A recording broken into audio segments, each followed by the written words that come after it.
friends, welcome back everyone, welcome back to the now quarterfinals. Welcome back to the quarterfinals of the Sparkling Tuna Cup number 119, the longest running open tournament out there in StarCraft 2. Let's go, Bible, let's go. We're here, we are back, and spawning in the bottom hand corner of Tourmaline, we have the Polish Protoss player, we have the blue Protoss representing Offside Esports. It is Krystianer. And spawning in the top right hand corner, we have his opponent. We have the red Zerg player. We have the red Zerg player himself. It is YoungYakov. And if you're in the chat, you know what time it is. It is Gamba time. Predictions are now open. Place your bets on who you think will claim the series. Best of luck in the chats as we get into our best of 3 quarterfinals match. Oh boy, remember, the winner of the series, as a reminder, will be advancing on to the semi-finals, and both semi-finals will be casted. If you look at the bracket right now, most of the quarterfinal matches are underway. We are progressing through the tournaments. We are nearing those semis, and we'll be covering both of them here on the channel, one after the other. One after the other, Pappy. Here we go. Coming into the series, I'll be honest, it's a hard one to call. This is the point in the tournament where now we don't really have as many clear favorites. YoungYakov and Krystianer, they're both very close in skill. I would say they're both around the same skill level when it comes to comparing them amongst the other European competitors out there. When it comes to the top Zergs and top Protoss players, Krystianer and YoungYakov, they're just below the top of the top, but they're there. They're definitely there. And on a good day, they can take down the best players in the world as well. They can pop off. It's been crazy. We've seen Krystianer take down Classic. We've seen YoungYakov pop off as well. It does happen on a good day. On a good day, when they're in form, they can look crazy, Pappy, and I'm ready to see them face off against each other. I want an ace match, Pappy. I want a game 3. I want a game 3. For now, though, we're calming down. Hatch a gas pool, send it open out of YoungYakov, gate expand out of Krystianer. So far, so good. Whew, so far so good. Meanwhile, a reminder as well, I should have said this before the break earlier, but if you want to support the tournament, you can do so via Patreon, !Patreon in the chat. Our Patreon does fund this event on a regular basis. Again, there's a weekly tournament, and you can help us boost the prize pool even further and support these players via the Patreon. We're very transparent with how the prize money is split when it comes to the tournaments themselves. Again, the Patreon does fund our weekly tournaments, and it also funds our monthly amateur events as well. We have Master Swan Open, Sea Ducklings Open, and Sparkling Tuna Cup. And of course, our patrons also receive replay packs. So if you want to learn from these players, from players like Björn, Krystianer, YoungYakov, Classic, Nightmare, Shin, Solar, and many others, then replays are available. If you want to watch, or if you even want to cast yourself, it's all there. It's all there available for you. It's all there. Shouldn't be a surprise, but like we have patrons like Loco and Winter and other YouTube casters of that nature to get those replays. True. They get all of the replays. Chanchito.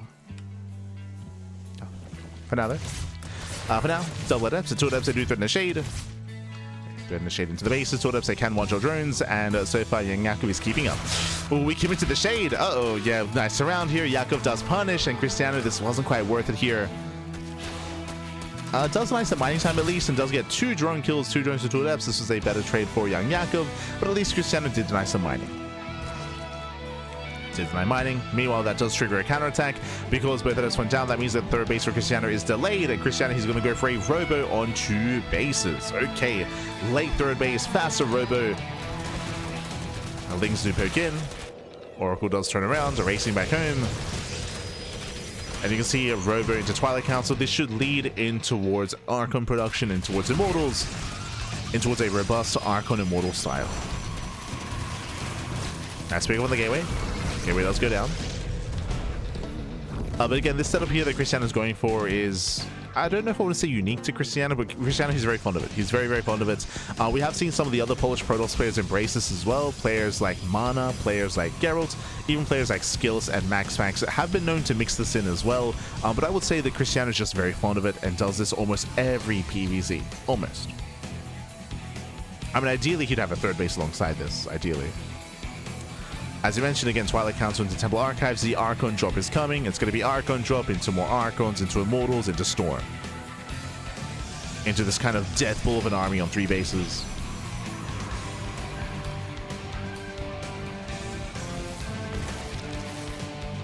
The downside, as you can see, is you do have minimal Oracles. So there's only 1 Oracle to defend. That means a minimal support with the Oracles and also minimal scouting. Minimal scouting, minimal harassment. Yakov is droning, he's saturating, building up to get a safety Roach Horn behind this. Oh, okay. I said safety Roach Horn, never mind. He's pushing. He's skirting around the edge of the map, and can he break Krystianer? Okay, remember, there's only one Oracle to defend. And likewise, no immortal production because it's going for the Archon drop. Speaking of, the Archon drop is coming. YoungYakov, he does pull the trigger. And back at him, we got one Adept. Oh, the supply blocked. Oh no! Krystianer, he supply blocked. So far, Yakov, he does defend. Does deflect. And there is no battery here either. Yeah, there's no shield battery. That Adept will go down. Lings are going to bust on into the mineral line. Oh, Adept goes down. Army floods in. And probes will fall. Yeah, probes are falling. Going for a Desperation Warp in. At the same time, recalls back home. It does recall back. And eventually, Krystianer will clean this up, but not without losing 8 probes already. 8, 9, 10 probes going down. Jump in towards the main base. Can we get 12? Oh, barely does. 13, oh my god. 13 probe kills and also force the recall. So nice run by, nice counter damage here from YoungYakov. Back at home, he's been droning up to 3 base saturation. 4th base is on the way. Lair did just finish, and now we're building up into a more roach heavy composition. YoungYakov so far looking solid. So far so good.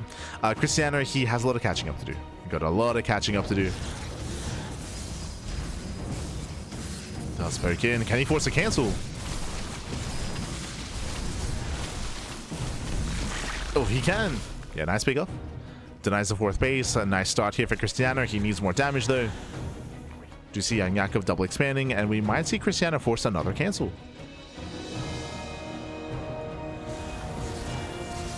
Archons, they find an Overlord. Supply blocking YoungYakov, okay. Yakov is supply blocked. Drops into the mineral line and gets 1, 2, 3 more drones. Oof. Getting up to 5. 5 drones going down.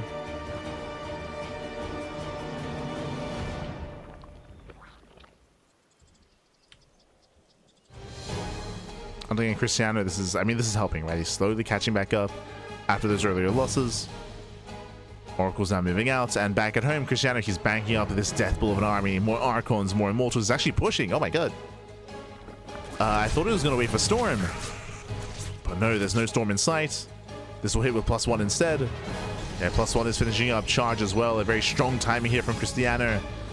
And Yakov is taking. Yakov is taking up in towards Infestation Pit. +1 is not going to be a factor here. Only has 3 Ravagers. Nice force fields. Catching out some roaches. Hatchery goes down once again.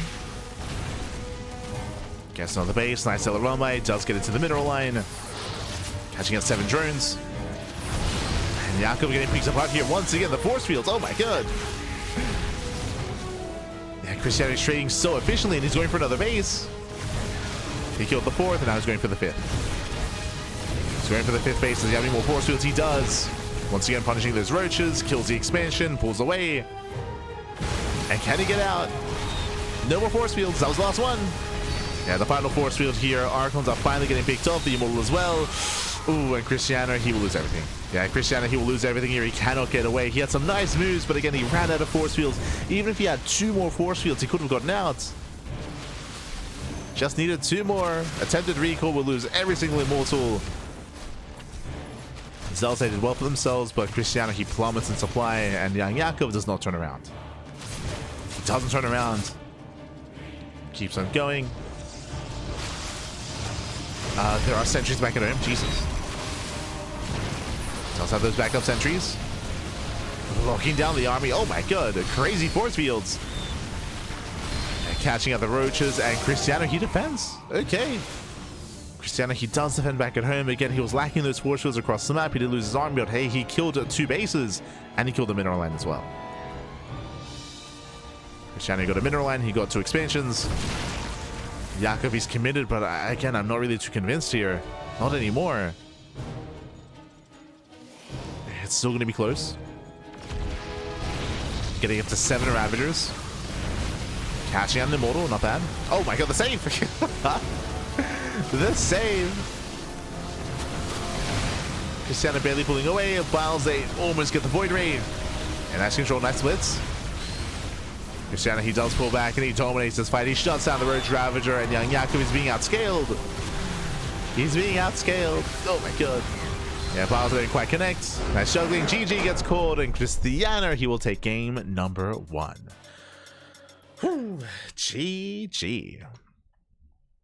GG, well played. An intense back and forth here. Initially, YoungYakov did well going for the run by, going for the counterattack, killing probes. Likewise, he was able to shut down, deflect the first army. But then Krystianer, he was so aggressive, so aggressive. So in the face of YoungYakov, I thought he was going to go for a later push and later timing, but no, he moved out with his 4 to 5 immortals, was able to catch out and had some amazing force fields, knocking down the 4th base, the 5th base, slicing up the army. Did lose his main army though. True, that did make it shaky. Did make things very close, very intense. Lost his main army, but he traded well enough, he crippled the economy well enough that he was still able to take a lead from there. GG, well played. And with that, we're getting into game number 2. Going to be loading into Winter Madness. Let's go. Let us go. As we are getting into that second game. Meanwhile, looks like we already have our first semi-finalists. We'll get into it. As spawning in the bottom right hand corner of Winter Madness, we have the Polish Protoss player. We have the blue Protoss. Oh, representing Offside Esports, leading the series 1-0. It is Krystianer. And spawning in the top left hand corner, we have his opponent. We have the red Zerg player. The red Zerg player himself. It is YoungYakov.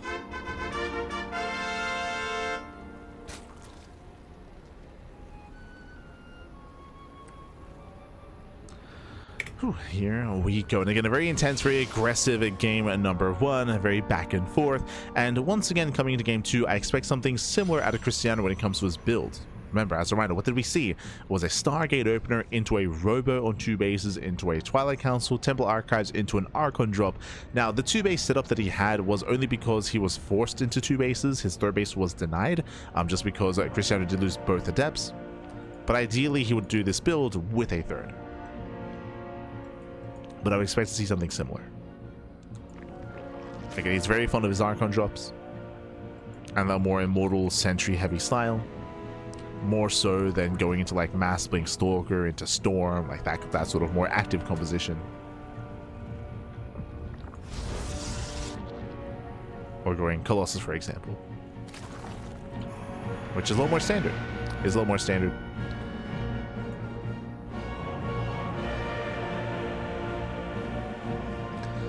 Krystianer, anything but. Meanwhile, welcome to Winter Madness. Winter Madness is one of the larger maps in the map pool. Larger map, longer rushes to my ground, and more defendable 3 and 4 bases. As a result, we should be seeing YoungYakov go into something more economic as well. Remember last game, he did throw down a hidden early Roach Warren to go for a Roach Rush, which did cripple the economy initially, true. This time we expect to see YoungYakov be more economic and potentially even tech up a little bit harder. Whether it's Hydras, whether it's Aspire, we'll see. Spire play is not uncommon in Winter Madness. Not uncommon just because of the size of the map. But now Stargate open out to Krystianer, everything's looking normal. But again, really it's about the timing of the robot. The timing of the tech. After said Stargate.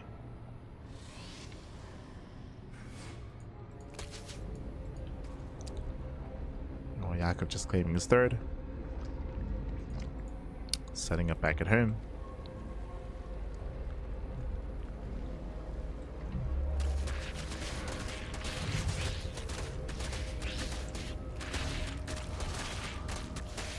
Yeah,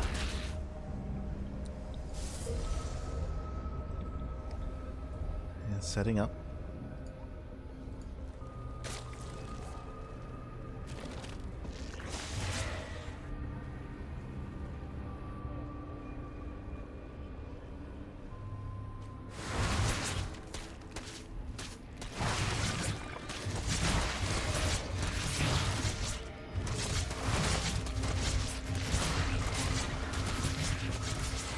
Krystianer does poke in once again. This time he gets one drone, if that.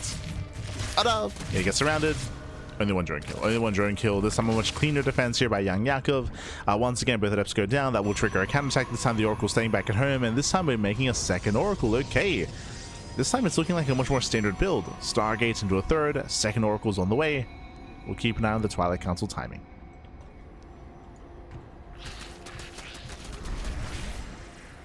As Lings do attempt to break in. Krystianer does defend.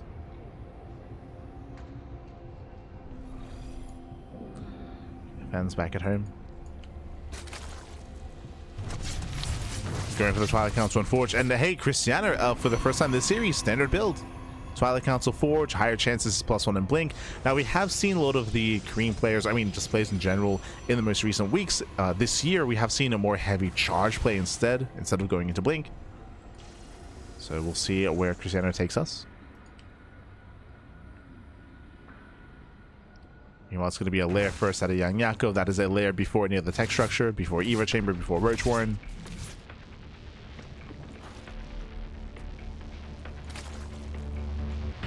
And we are embracing a longer and later game. Meanwhile, we have confirmation. It is charged, so +1 in charge. This does mean that if YoungYakov skips Roaches and skips Banelings, then he might be in some trouble here, but he's going for a 5-minute Roach Warren timing. So safety Roach Warren. Let's see if he makes any in time. Jesus.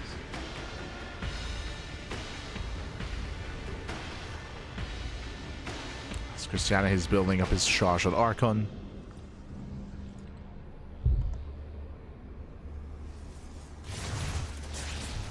Adepts say shade in. So far getting 3 drones, not bad. Can we get more? Barely does. 4 drone kills. Aye, aye, aye. We see YoungYakov building up in a Hydras, not Spire. And we'll see if he makes any safety roaches.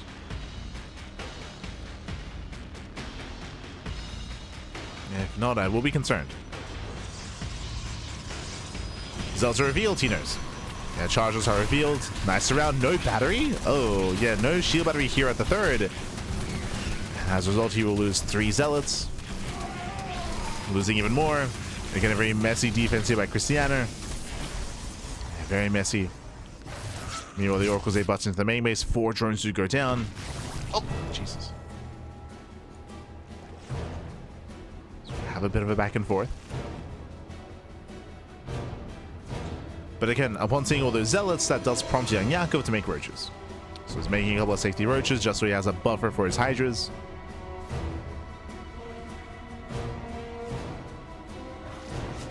He's got that buffer.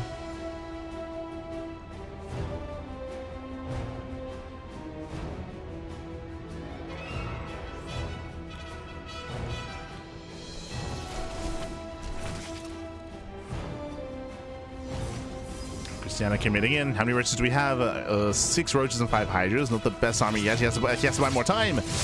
Yeah, Yakov isn't quite ready. You see Krystianer trying to lure the army out into the open. Zelts collapse in. They get on top of the Queens. Queens are going down. Roach is getting surrounded as well. And Krystianer, he breaks through. He's breaking through here on top of the Hydras. Ay, ay, ay. Hydras are getting cornered. They cannot get away. And every Hydra's going to go down. Massive pickoffs.